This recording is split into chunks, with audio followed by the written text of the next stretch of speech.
الرحيم. Hadirin jamaah subuh yang insyaallah dimuliakan oleh Allah Subhanahu wa taala. Kalau Allah sudah muliakan, kehidupan kita akan diangkat, kedudukan kita akan dimantapkan oleh Allah Subhanahu wa taala. Keluarga kita akan dijadikan keluarga sakinah mawaddah warahmah. Anak kita akan dijadikan anak yang saleh dan salihah. Urusan kita akan menjadi mudah. Allah karuniakan kita rezeki yang berlimpah sehingga kita bisa melaksanakan haji dan umrah ke tanah suci Makkah. Bisa pula kita berziarah kepada kuburan atau makam baginda Rasulullah ke Madinah Al-Munawwarah. Salawat dan salam semoga tercurah kepada junjungan kita Nabi Muhammad sallallahu alaihi wasallam. Kehidupan yang bahagia kita di dunia dan bahagia pula kita di akhirat. Itu senantiasa kita doakan kepada Allah Subhanahu wa taala. Bukankah setiap kita berdoa, doa itu sering bahkan tidak lupa kita sampaikan kepada Allah, yang ada orang mengatakan doa apa? Sapu jagat. Rabbana minhum maqal Rabbana atina fid dunya hasanah wa fil akhirati hasanah wa qina adzabannar. Kita berdoa kepada Allah Subhanahu wa taala agar hidup kita ini di dunia bahkan di akhirat bahagia. Ya Tuhan kami, anugerahkan kepada kami kebaikan atau kebahagiaan di dunia dan kebaikan dan kebahagiaan pula di akhirat. Pelihara kami dari siksaan api neraka. Dunia kita harapkan kepada Allah, kita hidup kita ini baik, hidup kita ini sejahtera, hidup kita ini bahagia. Akhirat pun kita diselamatkan oleh Allah Subhanahu wa taala sehingga kita tidak akan menemui nanti kehidupan yang sengsara, hidup yang penuh dengan derita. Karena itu pada ujung ayat itu Allah mengatakan, mengingatkan kepada kita dalam doa itu, pelihara kami dari siksaan api neraka. Hadirin yang berbahagia, bagaimana caranya kita ini hidup? Yang kita harapkan adalah kebahagiaan, ketenangan, kedamaian dalam hidup ini. Allah berikan jalan keluarnya.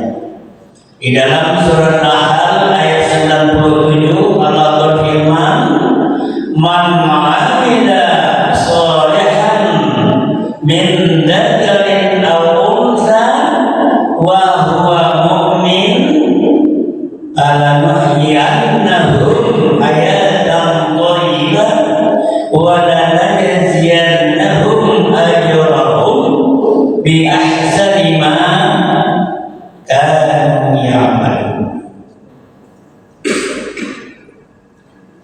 Siapa orang yang beramal soleh, berbuat kebajikan, baik laki-laki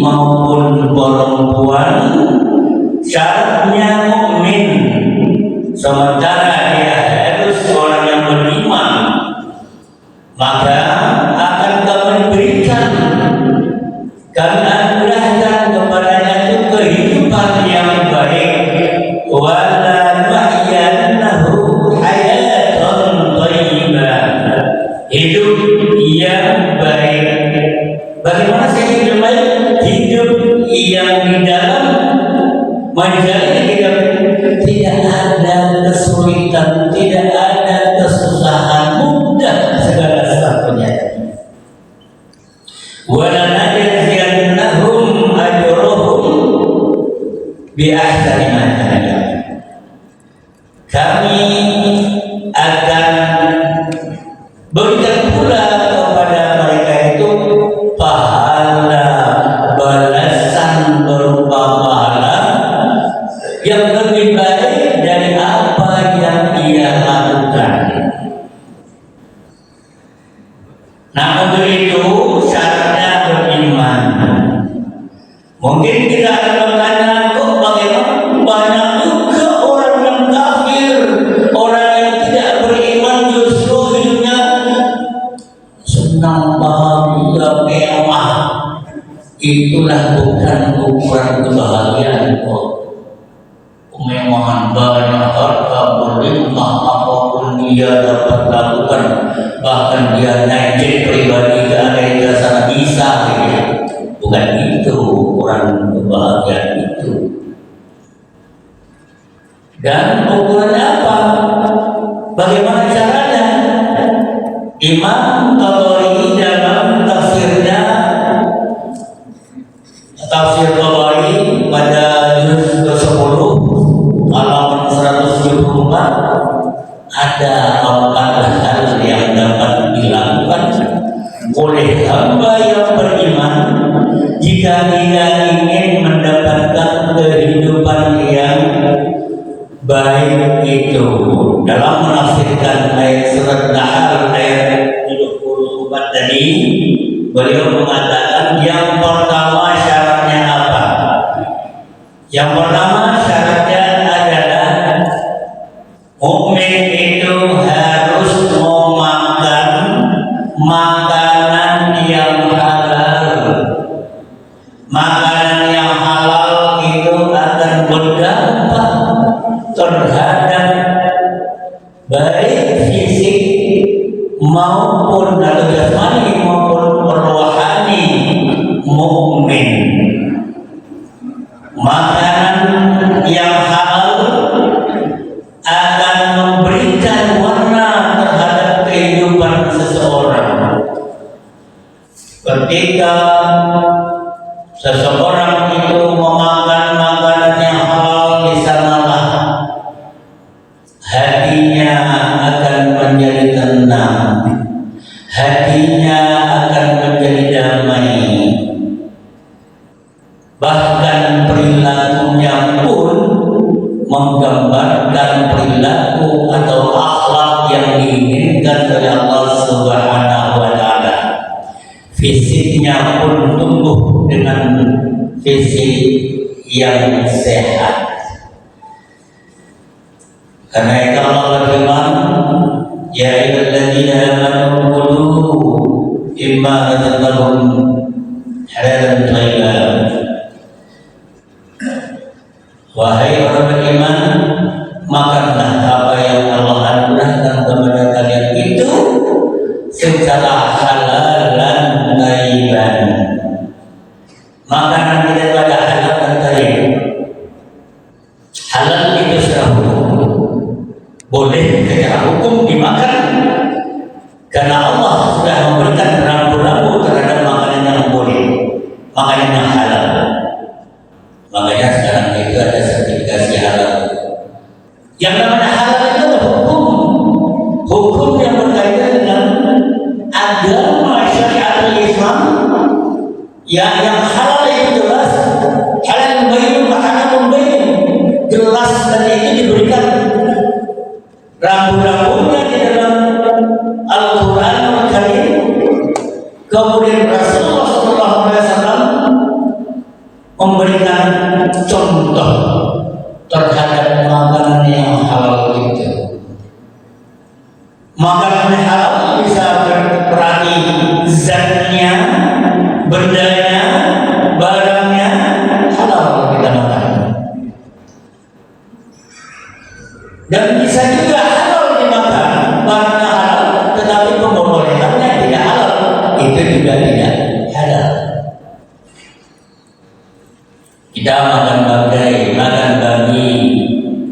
ya, makan anjing, makan ular. Ada ya orang makan itu? Ada. Boleh nggak? Ya boleh saja, karena boleh. Tidak begitu. Tapi halal tidak? Ya tidak halal. Boleh nggak makan manusia darah? Bagi orang yang boleh saja, enak katanya. Sesuatu yang enak menurut halal. Bisa jadi yang enak tetapi dia halal dimakan. Biasa jadi dia gini tetapi bisa halal kita makan. Di saat misalnya kita berada di suatu tempat makanannya tidak ada, yang ada bangkai setelah kita ini, perlu kita makan kita tidak makan, kelangsungan hidup kita akan terganggu. Boleh tidak makan bangkai? Boleh kalau terpaksa. Kalau jadi yang begini terpaksa. Tetapi yang namanya halal itu sudah jelas, orang Buddha sudah jelas, dan tetap pemolehannya.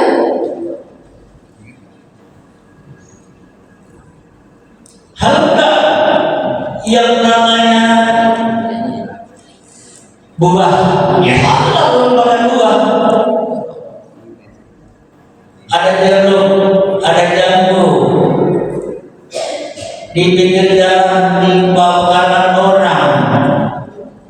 Lantas ingin rasanya kita makan jeruk atau jambu di saat panasnya, terik, hausnya, bukan main. Kita petik satu, maksudnya supaya dahaga kita hilang.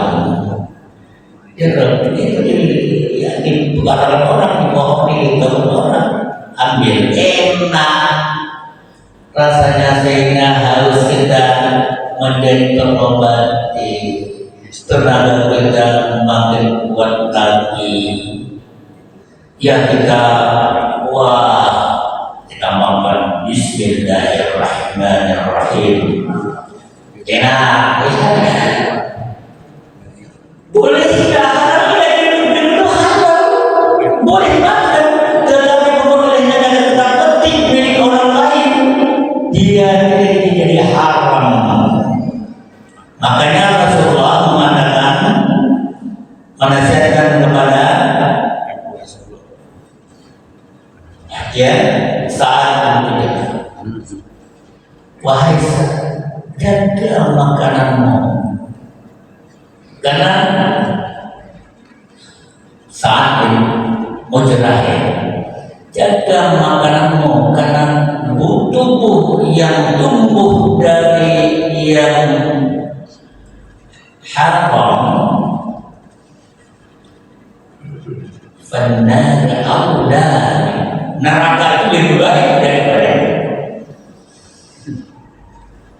Jadi ada apa?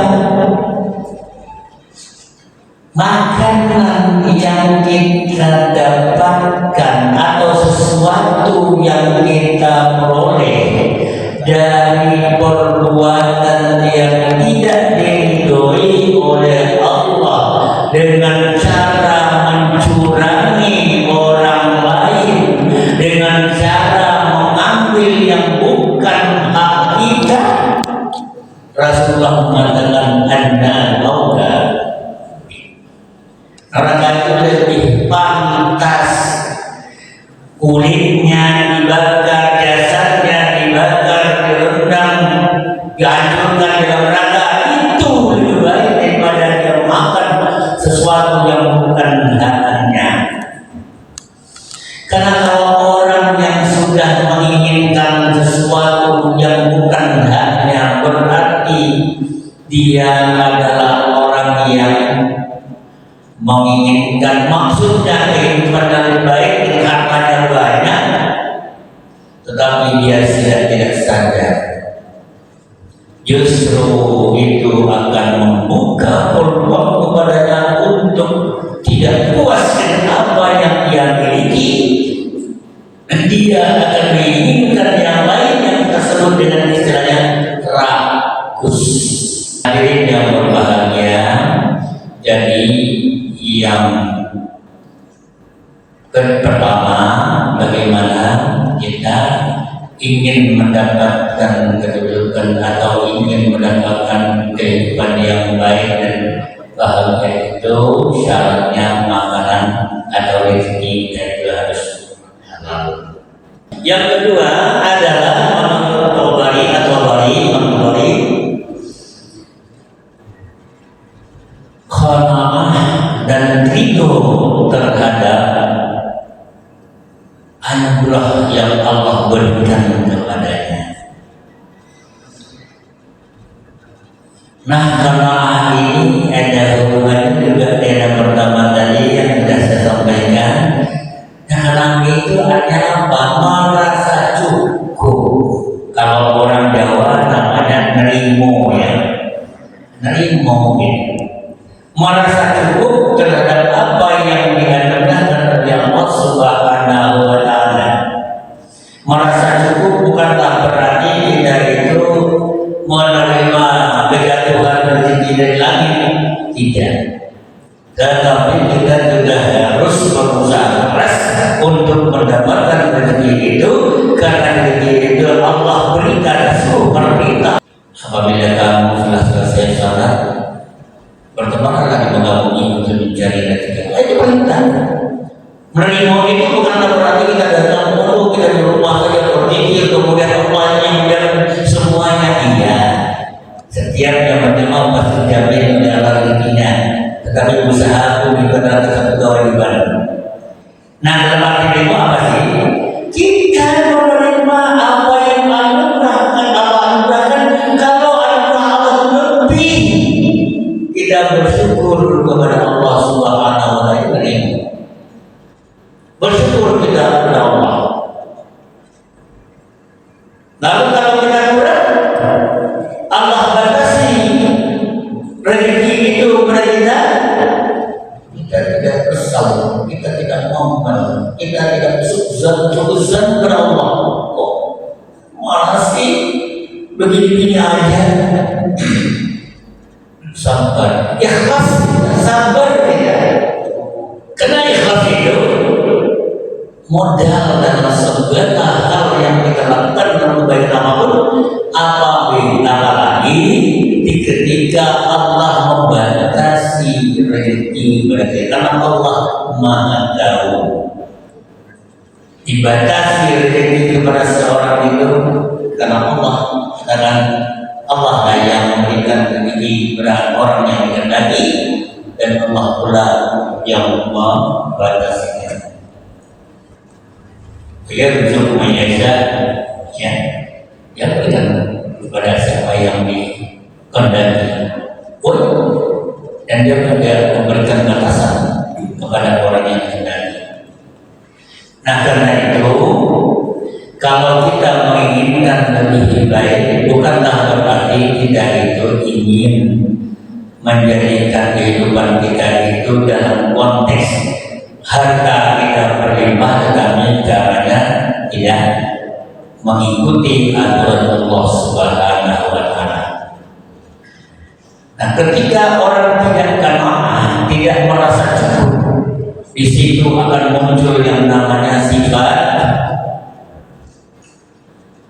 ingin lebih baik lagi, ingin lebih banyak lagi. Itu yang disebut dengan tamak dan rakus. Sehingga kata Nabi Sallallahu Alaihi Wasallam, manakala seorang hamba amanah Adam yang diberikan satu lembah emas penuh dengan emas satu lembah, maka ia akan berharap ada lembah yang kedua dan juga berisi emas. Diberi yang kedua, yang ketiga pun juga dia akan berhenti sebelum mulutnya itu sumpah mengatakan adanya kematian. Nah ini artinya apa? Siapapun manusia kalau tidak didasarkan oleh iman kepada Allah Subhanahu wa Ta'ala, ya tidak dirasakan kepada apa yang dijelaskan oleh Imam Qurtubi tadi, karena kita merasa cukup, pasti dia menginginkan lebih, akan ingin lebih lagi.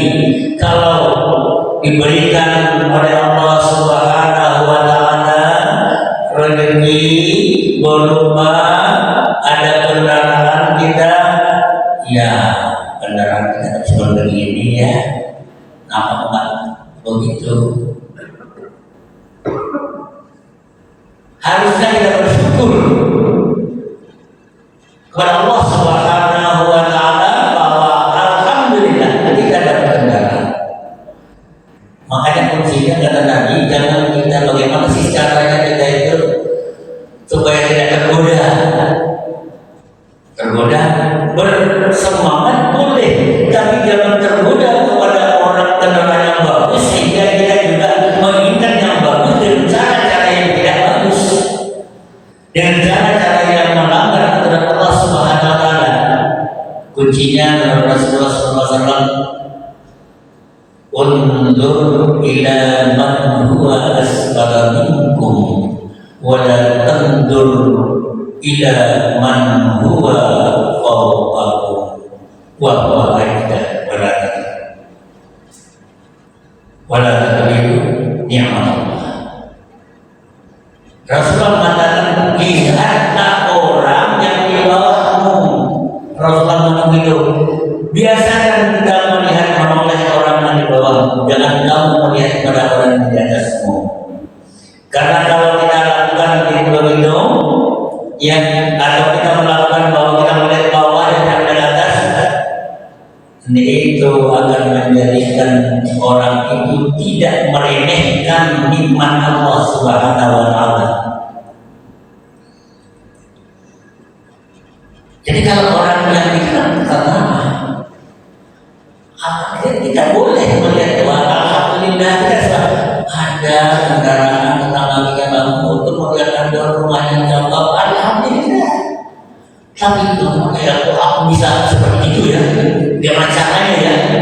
Nah itu yang kita maksudkan disindir oleh Rasulullah SAW dengan kita lihat ke atas, karena biasanya kalau melihat ke atas masih kelipan gitu. Tapi kalau kita melihat ke bawah, syukur kita akan muncul. Syukur kita kepada Allah Subhanahu wa Ta'ala. Ya. Nah karena itu, kalau Anda ridho terhadap apa yang Allah berikan, ya kita syukur. Alhamdulillah ya Allah, Allah telah berikan aku. Ya, ini sudah cukup bagiku. Kalau Engkau berikan lebih bagus dari aku, juga bersyukur ya Allah. Mudah-mudahan itu yang dapat kita lakukan. Ya. Dan bagian kendaraan orang yang mewah itu belum tentu dia punya, karena dia bagian kredit itu masih utang. Nampak dah hasil yang bagus-bagus itu. Nikmat saja pakai yang ada. Ketika kita punya kendaraan, lihatlah ada orang yang masih pakai motor. Kalau kita ada mobil alhamdulillah, ya itu kita bisa panas dan hujan kita terlindungi. Masih banyak orang yang motor. Saya kalau pakai motor itu bagus. Saya kalau bisa pakai motor sampai ke mana? Sampai ke selalu di Mercubuana. Saya parkir di situ, saya naik Jaklingko. Panas ya. Hujan saya pakai apa namanya jas hujan. Tapi iman kita bersyukur bahwa alhamdulillah masih banyak orang pakai sepeda, masih banyak orang pakai jalan kaki, bahkan masih banyak orang yang nggak bisa jalan. Ini yang maksudnya Rasulullah, lihatlah orang yang di bawah. Karena kalau kita melihat, kita tidak akan menemehkan nikmat Allah sekecil apapun. Ya, kita bersyukur kepada Allah. Alhamdulillah ya Allah. Nah ini yang namanya. Yang ketiga, yang menurut Imam Tabari adalah kita menolong agama Allah, ya, sehingga Allah pun akan menolong kita. Ya ayyuhalladzina amanu in tansurullaha yansurkum wa yuthabbit aqdamakum. Ya, kita menolong agama Allah. Ya, caranya pada berjihad, dia yang berjihad, ya, di antaranya berjuang menolong agama Allah. Dan alhamdulillah tadi Pak Ketua DKM mengumumkan kepada kita bahwa kamar kecil, tempat duduk, WC semuanya sedang direhab. Ada orang yang memberikan dana untuk renovasi ini. Satu orang, alhamdulillah. Itu adalah bentuk kita menolong agama Allah. Kita berjuang di dalam jalan Allah itu bukanlah berarti kita berangkat pergi kepada perang, tetapi yang namanya jihad fisabilillah termasuk juga bagaimana kita menolong agama Allah dengan ya memberikan apa yang Allah berikan anugerahkan kepada kita untuk kepentingan umat. Masjid adalah milik umat, dan di sinilah ya umat melaksanakan kewajibannya berjamaah, melakukan atau mendalami ilmu agama, membahas ayat-ayat Allah di tempatnya. Kemudian diperindah, suatu yang bagus. Dan tentu kita doakan semoga donatur kita ini Allah ya mudahkan segala urusannya, ya anugerahkan rezekinya yang berlimpah, sehingga dapat pula berbagi kepada kepentingan. Hadirin yang berbahagia, kalau orang yang keempat, ini keempat, adanya keempat itu adalah orang yang merasakan manisnya iman, manisnya beribadah. Kaitannya dengan yang tadi juga. Kalau orang itu yang keempat tadi kembali adalah orang yang merasakan bagaimana enaknya, manisnya dia beribadah, berbuat baik, beramal saleh, sehingga ketika dia beribadah kepada Allah dia merasakan nikmatnya bukan main. Begitu dia memberikan sesuatu kepada kepentingan umat, bersedekah, berinfak, hatinya itu menjadi damai. Alhamdulillah, bahkan dia tidak cukup dengan apa yang dia berikan, bahkan dia ingin memberikan lebih banyak lagi.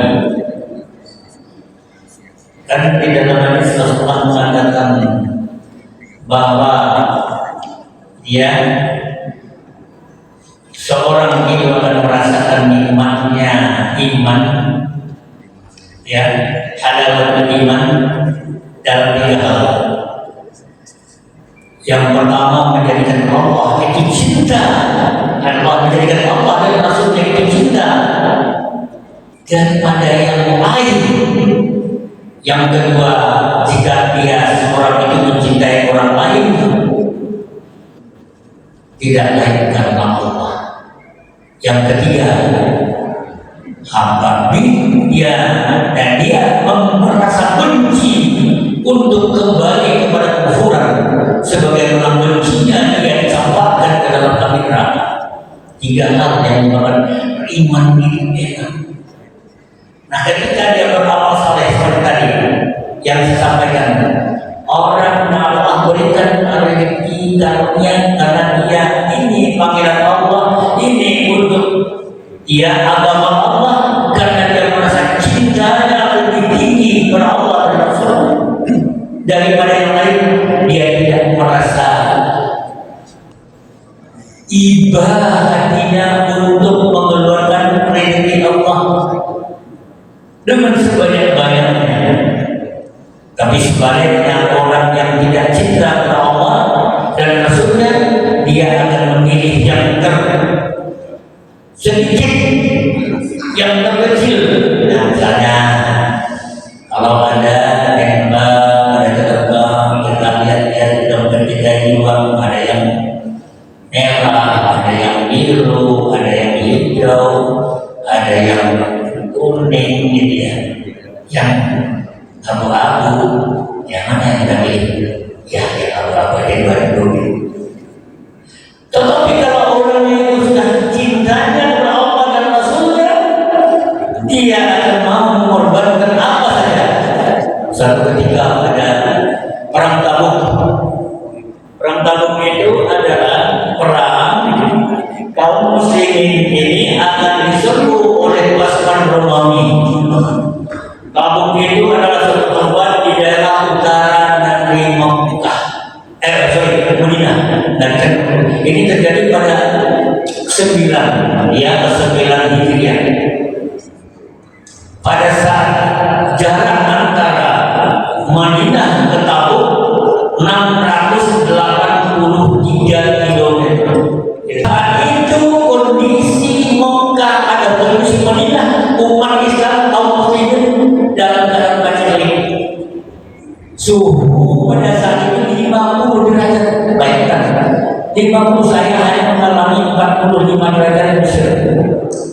Sampai pulang bermain, kita listrikan hanya 33, 32, 34, 34 namanya Rasulullah.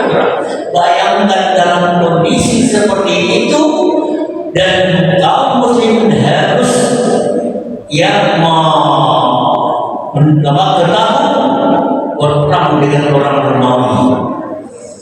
Rasulullah akhirnya begini, beliau melelang surga. Wahai para sahabat, siapa di antara kalian yang bisa memberikan hartanya untuk kepentingan perang Tabuk, surga balasannya. Itu Rasulullah mengatakan begitu kepada sahabat. Logistik tidak ada. Maka datang Umar bin Khattab, aku serahkan hartamu. Ya sebagian, ya sebagian. Datang pula Abu Bakar, aku ikhlaskan hartamu kepada, serahkan kepada engkau ya wahai Muhammad, demi berjihad Allah seluruhnya. Bayangkan ya, Abu Bakar yang itu memberikan harta itu, hartanya kepada Allah Subhanahu wa taala untuk berjuang kepada Allah Subhanahu wa taala seluruhnya, sampai Rasulullah berkata, wahai Abu Bakar, apa yang kau tinggalkan untuk anak saudaramu? Jawabannya apa kira-kira? Kalau kita apa ya jawaban kita kalau Rasulullah bertanya begitu? Apa jawaban Abu Bakar? Aku tinggalkan Allah dan Rasulnya demi untuk memberikan atau melaksanakan perang ya Rasulullah. Jadi seluruh harta Abu Bakar itu diberikan. Bagaimana? Kehidupan nanti, kalau orang sudah merasakan halal ibadah, halal iman, tidak ada yang dia tidak akan merasa sedih, merasa yang kecewa dengan hartanya tidak. Datang lagi yang namanya Utsman bin Affan. Utsman bin Affan berkata, aku akan memberikan atau akan menanggung 10.000 tentara, segala logistiknya. Bayangkan 10.000 sepertiga pada saat itu 30.000 kendaraan muslim yang harus berangkat. Bayangkan 10.000 ditanggung. Lalu juga Utsman memberikan 900 onta, ditambah lagi 100 kuda, ditambah lagi 1.000 dinar. 1.000 dinar itu kalau dikalkulasi 2,5 miliar. Tapi dalam satu riwayat mengatakan ya 10.000 dinar. Dalam satu riwayat, kalau 10.000 dinar berarti 22 miliar. Subhanallah. Jadi sahabat itu beliau mereka hebat. Bayangkan ditanggung 10.000, kemudian ditambah 900 unta, ditambah 100 kuda pilihan, ditambah lagi 1.000 dinar, ada yang mengatakan 10.000 dinar. Subhanallah. Dapat dibayangkan perjalanannya jauh, bukan perjalanan dari sini sebelum sana, tidak, bukan seperti yang namanya perang Khandaq itu terjadi di Madinah, tidak. Kalau harus dapat dibayangkan kalau sekarang ada pesawat-pesawat tempur di sana, atau ada yang namanya ya tank-tank yang harus bukan manusianya yang jalan, itu sepanjang perjalanan 683 km. Datang lagi Abdurrahman bin Auf, dia serahkan berapa 200 perak yang nilainya kalau sekarang dinilai itu sekitar 55 miliar uang. Karena Abdurrahman bin Auf adalah miliarder juga, pedagang, melakukan bisnis pun. Bayangkan padahal begitu Abdurrahman bin Auf 9 tahun yang lalu dia berhijrah bersama Rasul ke Madinah, dia tidak punya apa-apa. Padahal di Mekah itu dia adalah miliarder, kemudian hartanya ditinggalkan waktu hijrah, tidak bawa apa-apa. Dapat 9 tahun. Karena mereka itu berhijrah karena Allah, bukan karena siapa-siapa.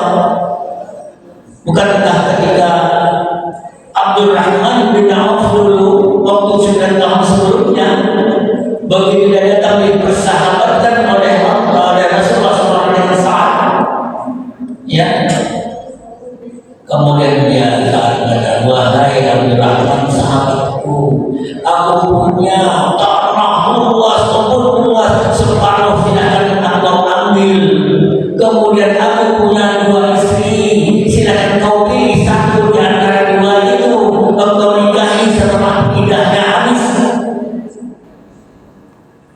Karena para sahabat Muhajirin itu berhijrah bukan karena sesuatu, bukan karena harta, bukan karena wanita, ya secara manusiawi ya.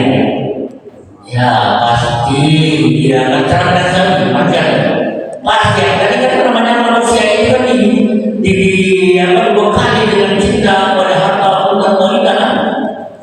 Tetapi yang dijawab oleh Abdurrahman apa? Tunjukkan kepadaku di mana pasar, kan itu kan? Di mana pasar? Aku akan dagang. Alhamdulillah, karena yang namanya para sahabat itu Allah jadi amal solehnya itu kalau dilakukan dengan karena Allah akan angkat derajatnya, kemudian akan mudah dengan amal kehidupan yang bahagia. Tidak lama yang namanya Abdurrahman di pasar itu bermula dagang, kemudian dia memiliki toko, banyak toko, akhirnya jadi juragan. Bahkan beliau nikah dengan perempuan. Rasulullah tidak tahu dia nikah. Ketika ditanya oleh Rasulullah, iya itulah istrinya. Nah disitulah awalnya yang namanya nikah itu diresmikan, diadakan kenduri, diadakan pesta. Apa kata Rasulullah? Ya, Rasulullah berkata kepada Abdul Rahman, ya ramaikan atau pestakan walaupun hanya satu ekor kambing, gitu ya. Nah, itu mulai. Akhirnya berbahagia kita kembali kepada tadi betapa para sahabat Rasulullah itu mereka tidak merasa sedih apabila hartanya itu diberikan untuk jalan Allah, untuk berperang, untuk menyediakan logistik dalam perang. Seberapa jumlahnya mungkin tak terhitung. Nah, bagi kita barangkali mungkin hitung-hitungan. Karena hitung-hitungan itulah makanya Allah batasi rezeki kita. Tapi kalau kita memberikan itu seperti Masya Allah, semuanya akan mudah. Ya, mayyattaqillaha yaj'al lahu makhrajan wa yarzuqhu min haitsu. Siapa orang yang bertakwa, wujud takwa adalah kesediaan orang memberikan infak sedekahnya, ya, tanpa merasa sedih, sayang, ya, itu Allah yang akan menjadikan kesulitan di dalam berbisnis barangkali ada kendala, Allah mudahkan, dan Allah berikan rezeki yang tak terbatas. Nah, hadirin yang berbahagia, inilah yang dapat saya sampaikan. Mudah-mudahan kita dapat mengamalkan ayat dalam surah An-Nahl 74. Siapa orang yang beramal saleh, laki-laki perempuan, dan beriman kepada Allah, Allah pasti akan jadikan hidupnya itu lebih baik, kehidupan yang bahagia. Tapi tentu juga ini penting bagi kita dalam rangka dalam kehidupan ini, ya, kemudian Allah jadikan hidup kita bahagia, berikan pahala yang lebih besar dari apa yang kita lakukan. Tapi ada 4 hal. Yang pertama, ya, kita dahului dengan rezeki yang halal, sumbernya baik berupa barang. Yang kedua, kita qanaah dan ridho terhadap pemberian Allah. Kemudian kita menolong agama, Allah pasti akan menolong kita. Kalau Allah menolong kita, berarti Allah akan memberikan kehidupan yang baik. Yang keempat adalah merasakan nikmat atau indahnya atau merasa manisnya kita beribadah dan